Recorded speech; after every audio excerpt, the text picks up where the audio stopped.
Hello guys, welcome to बोनोमी channel. Actually मैं पूरा करंट अफेयर की एक सीरीज़ ला रहा हूँ, पास्ट 18 मंथ्स की होगी। बेसिकली इसमें एक पूरा ओवरऑल सेक्शन का भी पर्सपेक्टिव दे रहा हूँ, then particular section wise like international relation, geography, polity, economics, इन सब के पर्टिकुलर पर्टिकुलर सेक्शंस में जो जो इंपॉर्टेंट एंड रिलेवेंट है in regard of any competitive exam. और अभी अभी तो बीपीएससी का जो नोटिफिकेशन आया तो उसके लिए भी मोस्ट इंपॉर्टेंट है।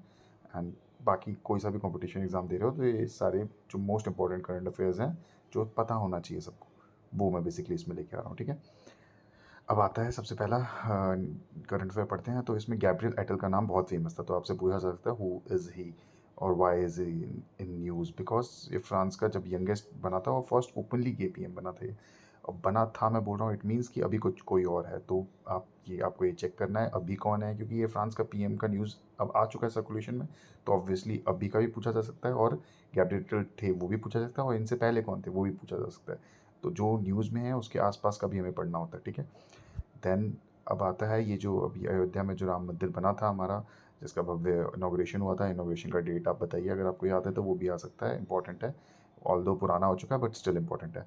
उसमें एक पर्टिकुलर शहर से, जो ये मैप वाले सीरीज़ में आते हैं, तो ये पर्टिकुलर शहर से, एटा से ये मंगाया गया था। Basically to be precise Jalesar, जो कि एटा डिस्ट्रिक्ट में पड़ता है, वहाँ से एक ह्यूज बैल मंगाया गया था। तो ये मुझे काफ़ी अलग यूनिक लगा, और ये न्यूज़ में नहीं रहता है ये जो पर्टिकुलर प्लेस बता रहा हूँ, इसलिए ये इस प्लेस के बारे में भी पूछा जा सकता है। ठीक है, देन आता है आपका जापान का एक एयरपोर्ट था, बेसिकली था क्या अभी भी है, जिसका नाम है कंसाई इंटरनेशनल एयरपोर्ट।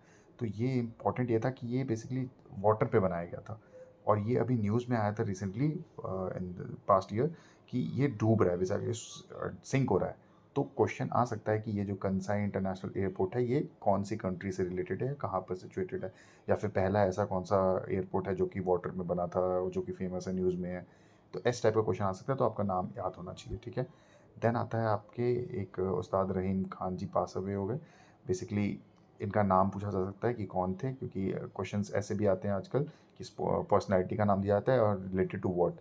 तो इनका, क्योंकि अभी ये न्यूज़ में आया है ऑब्वियसली, तो पूछ सकता है, क्वेश्चन आ सकता है। देन आता है आपका स्पेन में पहला पार्लियामेंटेरियन जो कि एमपी इलेक्ट हुई थी, उनका नाम था ये मार गैल्सरिना। आप कैसे प्रोनाउंस करते हैं वो देख लेना, आप बस याद कर लेना।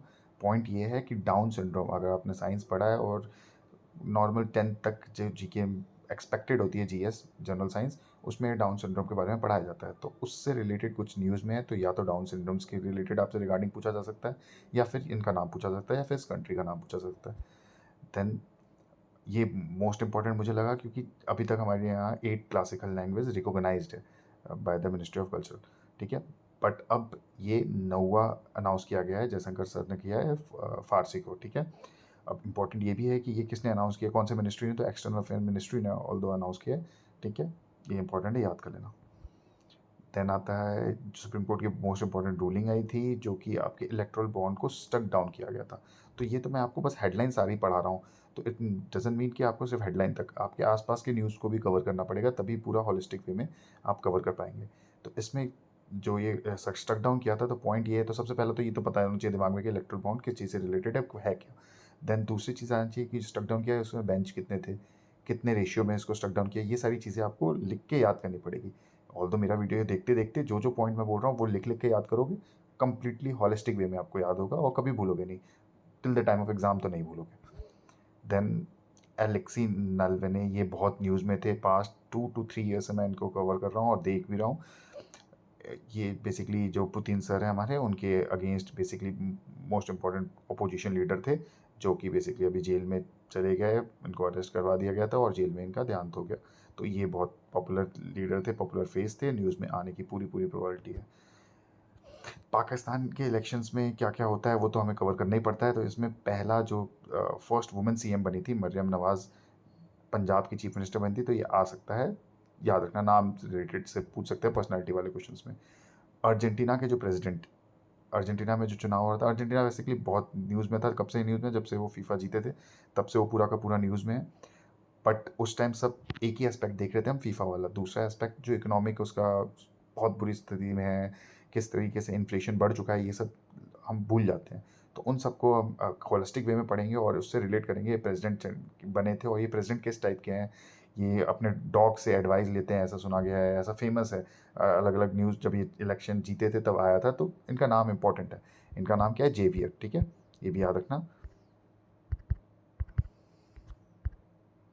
देन व्लादिमीर पुतिन ने अनाउंस किया था बेसिकली कि अभी जो हमारा ब्रिक्स का समिट होगा 2024 में, वो कहाँ होगा? कजान शहर में। तो सीधा सीधा पूछा सकता है कजान शहर कौन सी कंट्री से रिलेटेड है। कंफ्यूज कर सकते हैं लोग, ये जो तर्किस्तान, उज़्बेकिस्तान, इन सब शहरों से कंफ्यूज कर सकते हैं। और ये भी पूछा सकता है कि इस बार का ब्रिक्स समिट कहाँ हो रहा है। रशिया आपको ऑप्शन में नहीं देंगे, कजान दे देंगे, ठीक है। अब इसका थीम देख लेना, अभी रिसेंटली होने वाला है, तो ऑफकोर्स मोदी जी भी जाने वाले हैं। ऑल्दो ये पास्ट न्यूज़पेपर की कटिंग है, बट ये अभी प्रेजेंट में बहुत इंपॉर्टेंट है, क्योंकि अगले ही महीने मोदी जी जाने वाले हैं वहाँ पर, कजान शहर में। अब लूपेक्स एक जॉइंट मिशन बिटवीन इसरो और किस ऑर्गेनाइजेशन के थ्रू ये स्टार्ट किया जा रहा है, ये आपको बताना है। इंपॉर्टेंट क्वेश्चन मुझे लगा, इसलिए मैंने इसको भी इसमें डाल रखा है। लूपेक्स मिशन क्योंकि इसरो कर रहा है, तो ऑब्वियसली इसरो से रिलेटेड प्राइम इंपॉर्टेंट इंस्टीट्यूट है हमारे कंट्री का, तो इससे रिलेटेड कुछ भी ऐसी हेडलाइंस आती है तो वो एग्जामिनर और कॉम्पिटिटिव एग्जाम्स के नज़र में रहता है। तो इसका आपको आंसर्स देखना है क्या है और बताना है, ठीक है। अब ये कतर वाला न्यूज़ बहुत ज़्यादा ही इंपॉर्टेंट था ये, और ये आने की 100% चांस है कि ये आएगा ही आएगा। कतर के कंट्री में डेथ सेंटेंस दिया जाता है 8 इंडियंस को। तो इसकी रूलिंग वूलिंग हो रही थी, इस पर इंडियन डिप्लोमेट और सारे चैनल से इंडियंस ट्राई कर रहे थे बेसिकली इंडियन गवर्नमेंट की इसको कुछ भी करके मैनेज किया जाए। बट हो रही है अभी भी स्टिल वहीं पर कतर में ही है, प्रिजन में ही है। डेथ सेंटेंस तो अभी चल रहा है, इस पर प्रोसेस है, बट हुआ नहीं है डेथ सेंटेंस, ठीक है। और प्रोसेस में है, बट छोड़ेंगे कि नहीं छोड़ेंगे ये पता नहीं, ये देखने वाली बात है। लेकिन इंपॉर्टेंट याद रखना है कि कतर शहर का नाम है जिसमें 8 इंडियंस को डेथ सेंटेंस दिया गया था। बहुत हॉट टॉपिक था। अब लश्कर तैयबा को रिसेंटली किसी, लश्कर तैयबा जो कि इंडिया में माना जाता है टेररिस्ट ऑर्गेनाइजेशन, और बहुत सारे इसने आतंकी हमले करवा रखे हैं। अब पॉइंट है कि अभी जो वर्ल्ड सिनेरियो, अगर इंटरनेशनल रिलेशन आप देखेंगे तो वर्ल्ड सिनेरियो हरदम डायनेमिक है, हरदम चेंज होता रहता है। तो ये किस कंट्री ने अभी इसको टेररिस्ट ऑर्गेनाइजेशन डिक्लेयर किया है? इंडिया में तो है, बट किस और कंट्री ने किया है? अगर आप इंटरनेशनल रिलेशन और डायनेमिक्स को समझेंगे तो ये क्वेश्चन को आप एलिमिनेशन मेथड से भी करने का ट्राई कर सकते हैं।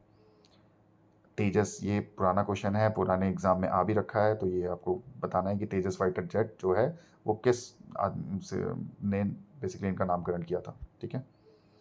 Which country has officially announce the permanent close of its embassy in India? ये मुझे इतना इंपॉर्टेंट नहीं लगा, क्योंकि इनके क्लोजर करने से कुछ फ़र्क नहीं पड़ेगा, पॉइंट ये है। बट आप फिर भी सोचिए कि ऐसा परमानेंट क्लोजर का बोला गया है, तो भाई क्या पता पूछ लें कंपटीशन एग्जाम में। बट मतलब टू बी ऑनेस्ट, मतलब इस कंट्री में एम्बेसी खोल के भी क्या ही करना है, ऐसा इस टाइप का सिचुएशन, हिंट दे दिया मैंने, आपको पता हो जाएगा। अब अभी अभी हमने एक सेमीकंडक्टर के ऊपर एक मेमोरेंडम ऑफ अंडरस्टैंडिंग साइन किया। ऑल दो सेमीकंडक्टर के ऊपर रिसेंटली बहुत सारी डेवलपमेंट्स हुई है। अगर 1-2 साल के अंदर आप देखेंगे, फॉक्सकॉन, ताइवान, ये सारे सिचुएशंस हैं, और सारी चीज़ें पता होनी चाहिए, जो कि मैं लेके आऊँगा, और भी कुछ कुछ इंपॉर्टेंट वीडियोस जिसमें अच्छे से डिटेल में सब चीज़ बताऊँगा। बट ये वाला न्यूज़ इसलिए इंपॉर्टेंट है क्योंकि हमने किसी एक ब्लॉक के साथ ही साइन किया है, कंट्रीज़ के साथ नहीं, और कंपनी के साथ नहीं, सिर्फ ब्लॉक के साथ, और ये ब्लॉक इंपॉर्टेंट ब्लॉक है। तो ये आपको आंसर आना चाहिए, पूछा जा सकता है। 2023 में बुकर जो बुक से रिलेटेड, जो ऑथर से रिलेटेड होते हैं, वो इंपॉर्टेंट हरदम होते ही हैं हर एग्ज़ाम में। तो इस बार का जो प्रॉफिट सॉन्ग नाम की नोवेल है, वो बेसिकली किसने लिखी है, उसके ऑथर कौन है जिसको बुकर प्राइज़ मिली है, ठीक है।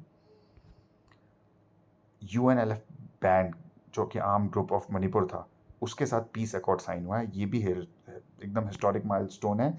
बेसिकली अगर आप 2016 से लेके अभी तक देखेंगे तो इतने सारे पीस अकॉर्ड साइन हो रखे हैं। नॉर्थ ईस्ट के जो बेसिकली लेफ्ट या फिर आर्म्ड ऑर्गेनाइजेशन थी, जो बहुत हेडेक टाइप की इंडियन गवर्नमेंट के ऊपर थी, उनसे पीस समझौते हमने 2016 से लेकर अभी तक बहुत सारे किए हैं, कम से कम 3-4 किए हैं, तो आपको सारे पता होना चाहिए।